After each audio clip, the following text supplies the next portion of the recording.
In the Lodz ghetto, I still have my brother, Haim, Hava, my sister, my father.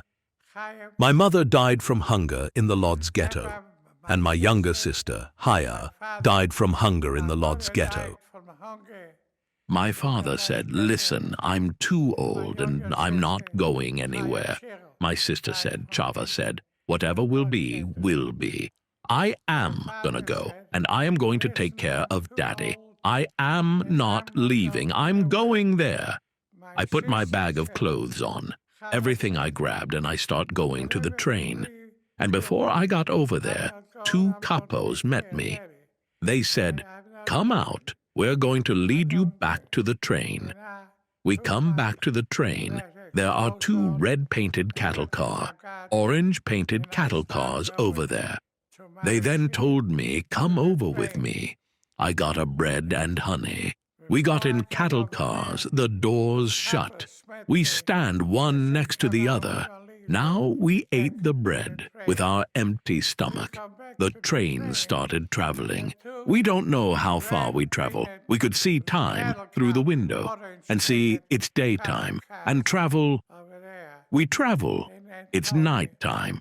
2 or 3 days. Who cared? People next to you would succumb. I don't know if they are alive or dead. You could not fall to the ground. Finally, the doors opened up.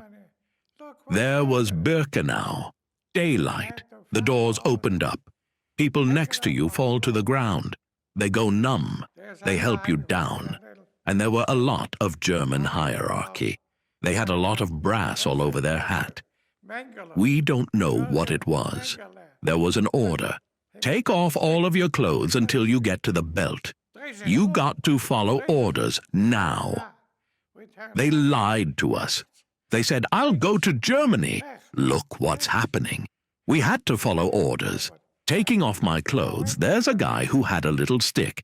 I'll later find out that's Josef Mengele. Josef Mengele. With that stick, he punch you. Dreh sich um. Dreh sich um. Turn around. We turn around. Rechts, links, rechts, links. Right, left. We didn't know what happened. I went to right. The kappa, and some people had already some information with people. We started walking, and then the kappos told us, "You're glad you didn't go to the left, because these people don't see daylight." I didn't know what they talking about. Then it was started to get so bad. They really did tell lies. They said that they transfer, whoever is coming, they transfer into another city, and we work over there. We didn't have a choice. There was no food, there was nothing, so we went to the transport. And they said, I happened to be sick, I had diarrhea. And they put us on a train, on a cattle train, with a bucket. And we came to Auschwitz. This was the place they sent us. They came to Auschwitz. We didn't know about Auschwitz. But we came in the middle of the night.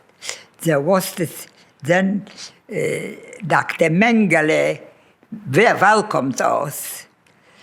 When I got out of the train, I got up. I got out. My mother was already in the line, and he was checking and looking at me what to do with me. And I really begged him to go with my mother. I didn't tell him that was my mother, but I wanted. He looked at me, but two prisoners worked at the transporter. They were all prisoners. They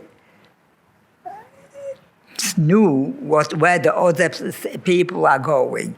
Mostly they were people with sick or with babies. So while he was thinking, they pulled me away. And I put me to the other side, to the good side.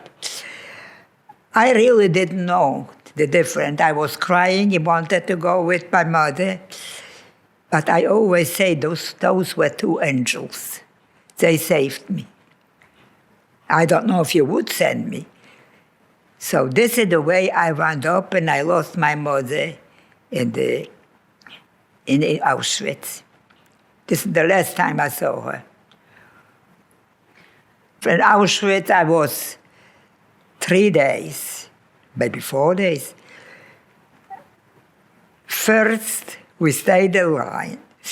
Then we took us in our room and shaved us everywhere. Then they